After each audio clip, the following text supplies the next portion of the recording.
la época de las revoluciones. ¿Cuál es la época de las revoluciones? Ya vimos dos revoluciones, la revolución de las 13 colonias inglesas con Estados Unidos, la revolución francesa, número 2, número 3 es la que están viendo ahí, revolución industrial, y número 4, la revolución rusa. Esa es la época de las revoluciones. A no olvidarse entonces esas 4 revoluciones. Recién, si no me equivoco, el año pasado o el anteaño pasado he visto ese detallito en el prospecto del área médica. Ahí está, también tenemos los temas de la Primera y Segunda Guerra Mundial que lo vamos a extender. Tenemos tiempo suficiente para ir viendo pasito a pasito lo que ha ido pasando en la Primera y en la Segunda Guerra Mundial. La Guerra Fría es otro de los sucesos impactantes en la edad contemporánea que recién nomás ha terminado en el año 1989, 46 años de Guerra Fría entre Estados Unidos y la Unión Soviética. Y el último punto, pues vamos a ver, yo creo que nos va a dar el tiempo suficiente, que tenemos que ir viendo también la historia que se está escribiendo en la actualidad. Algunos teóricos desde el año 2014, si no me equivoco, 14, 15, dijeron ya se está viviendo la época de la Segunda Guerra Fría. ¿Qué es la Segunda Guerra Fría?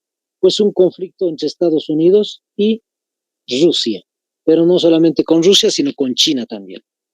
Entonces, eso es lo que está pasando en la actualidad. Ese último punto es actual, compañero. Vamos a comenzar entonces con este punto. Anótense. La revolución industrial.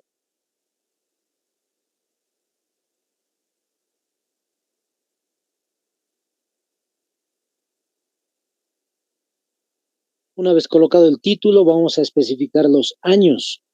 Ahí estamos viendo solamente unos cuantos años, falta un año. Les aclaro. ¿Cuándo comenzó y en dónde comenzó la revolución industrial? Se van a ir tomando nota. En Gran Bretaña, o lo que hoy se conoce también como Inglaterra. Son sinónimos en realidad. Decir Inglaterra o decir Gran Bretaña es lo mismo, compañeros. Inglaterra o Gran Bretaña. Ahí había comenzado entonces la revolución industrial. Del año 1750, como están viendo ustedes, comienza y termina pues en 1820 en algunos países. Ojo, en algunos países en 1820. En otros países incluso se extiende hasta el año 1840.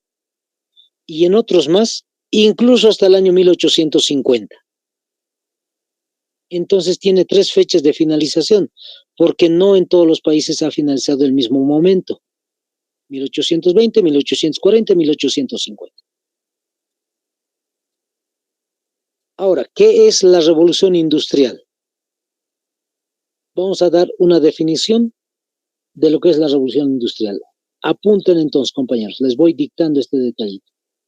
Es el paso de la sociedad rural, les vuelvo a repetir, es el paso de la sociedad rural y agraria, de la sociedad rural y agraria, hacia una sociedad urbana, anótense, hacia una sociedad urbana y mecanizada.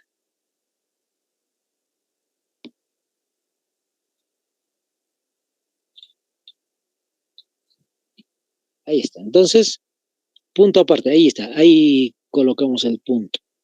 Les voy explicando, van a ir tomando nota. ¿Qué es lo que está diciendo cuando dice una sociedad rural y agraria? 2 cosas importantes. Van a ir tomando nota, compañeros. Está hablando de la economía de la Edad Media. Hace ratito hemos preguntado, ¿cuál es la economía de la Edad Media? El feudalismo. Se está acabando el feudalismo, compañeros. No porque esté en desuso, sino simplemente por los acontecimientos históricos, pues ya es menos importante trabajar en el agro, trabajar en la tierra. Entonces está desapareciendo el feudalismo. Eso está diciendo.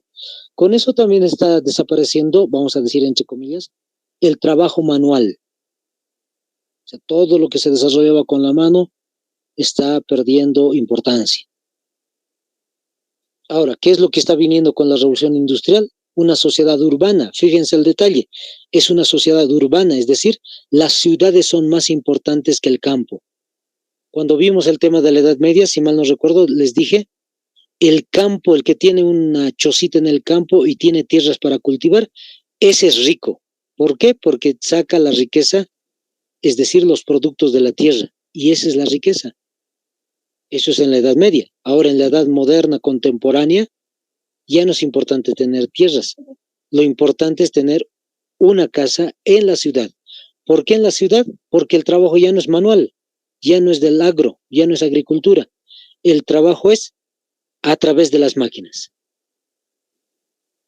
Las máquinas van a ayudar muchísimo a mejorar la situación del trabajo. Ejemplo, si una persona podía desarrollar, qué sé yo, por decir así, un ejemplo, el hilado del algodón manualmente se podía trabajar y tardaba, por decir así, 2 meses para poder sacar un número determinado, 10 ovillos, por decir, 10 lanas enroscadas. Ahora, con el caso del trabajo por máquinas, ¿qué es lo que sucede? En 2 semanas o en menos tiempo ya tiene los 10 ovillos.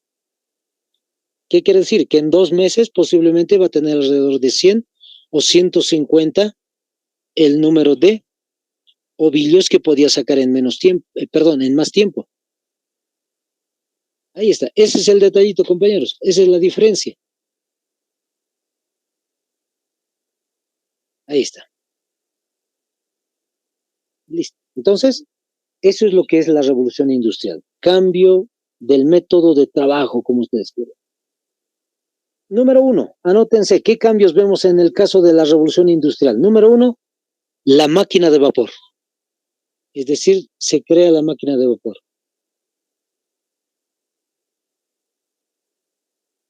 La máquina de vapor. Como están viendo, el aparatito de la máquina de vapor es simplemente una especie de motor. Eso es lo que había diseñado un personaje, que ahorita les voy a dar el nombre, en el año 1763-64. Anótense los años. 1763, 1764, 1763, 1764 se desarrolla la construcción de la máquina de vapor. Fíjense la imagen del motorcito desde otra perspectiva o de diferente forma. ¿Quién es el inventor? Pues lo están viendo ahí en la parte superior el nombre, Thomas Newcomen.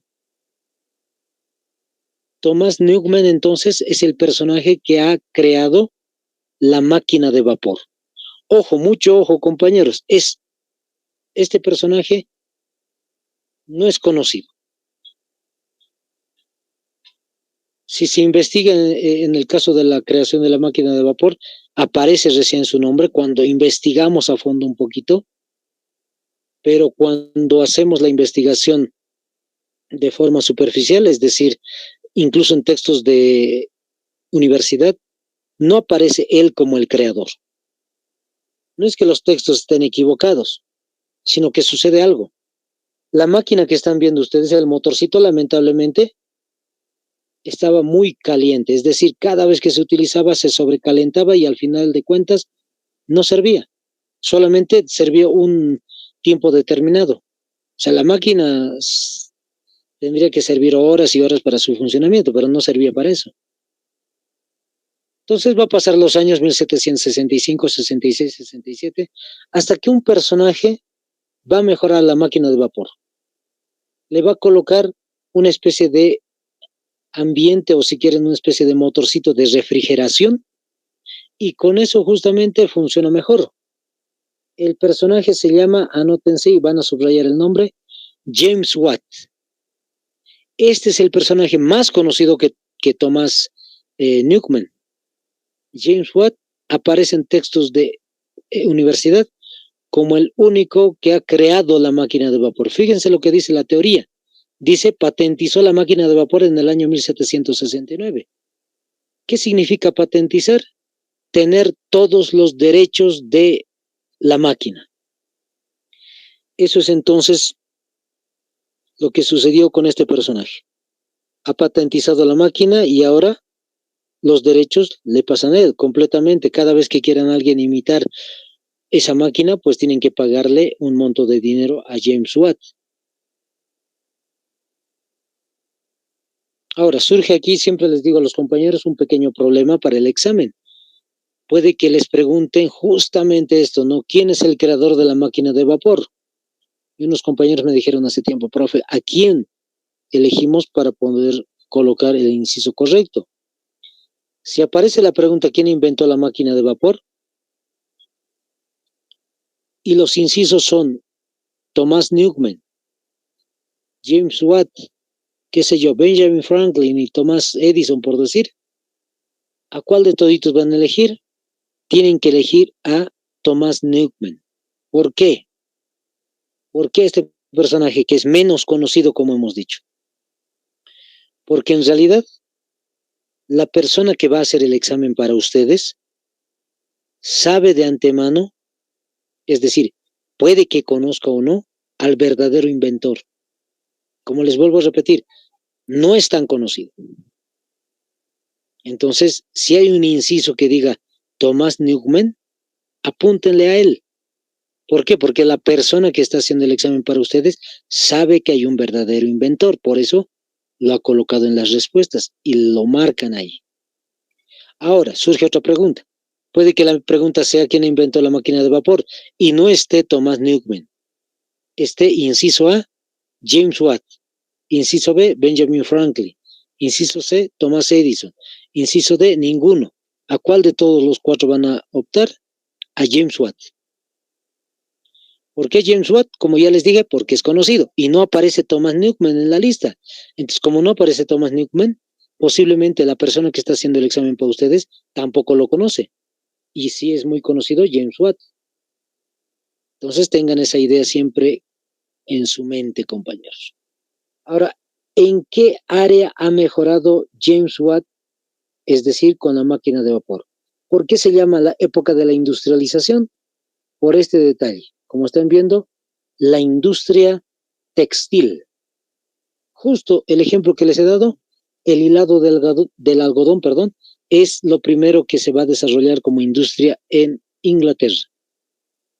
Anótense, el hilado del algodón. Es decir, antes se utilizaba la rueca a mano o el torno de hilar. Era manual, como les decía. Pero como ya existe una maquinita que es una especie de motor, pues este motorcito va a ir haciendo constantemente el movimiento de hilar y, como ya les dije, en menor tiempo posible. Otra área en la cual va a mejorar también las industrias en Inglaterra va a ser el barco a vapor. Fíjense, el barco a vapor. Antes se utilizaba simplemente la vela, es decir, el viento para poder hacer que los barcos puedan ir hacia el mar. Y en este caso simplemente ya se coloca el motorcito y funciona de la misma manera que funcionaría cualquier coche o automóvil. Ahora, otra área va a ser en el caso de los ferrocarriles. También sucede lo mismo. Los ferrocarriles, interesantemente, ya existían antes, pero no tenían cómo moverlos, simplemente lo hacían con mulas. Entonces, era muy complicado, muy difícil, muy curioso. Solo se utilizaba seguramente para la minería y algunos aspectos. Pero en este caso, James Watt, o con el invento que tienen estos personajes, lo colocan el motorcito de la máquina de vapor a los ferrocarriles y a partir de ahí se van moviendo. ¿Qué es lo que mejora? La comunicación. La comunicación es lo que va a mejorar entonces de ciudad en ciudad, de diferentes lugares. Ahí está. Este es otro aspecto importante que vamos a ir viendo el día de mañana, compañeros. Hasta aquí entonces vamos a dejar esto de la revolución industrial.